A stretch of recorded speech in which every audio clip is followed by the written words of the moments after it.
Lab, SK, Esteila, Ziru eta Etxalde, salatzeko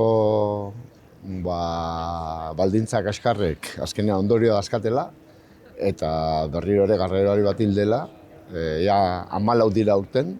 Iaz izan zian urte guztian 14, eta urten abuzturako 14 garraioari hildira Euskal Herriko errepidetan. Horrek esan nahi du, ia 2 garraiolari hiltzen direla hilero, ez? Eta uste dugu, estadistika latza dela, ez?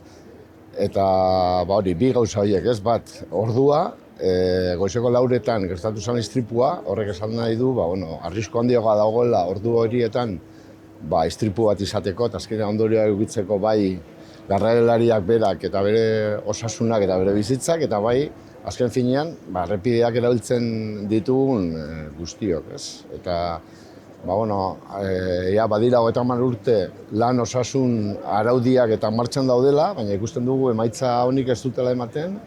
Askotan, enpresek ez dituzte osasun araua betetzen, eta administrazioak ez du neurririk hartzen ondorio hauek saihesteko, ez? Eta bete dadin araudia.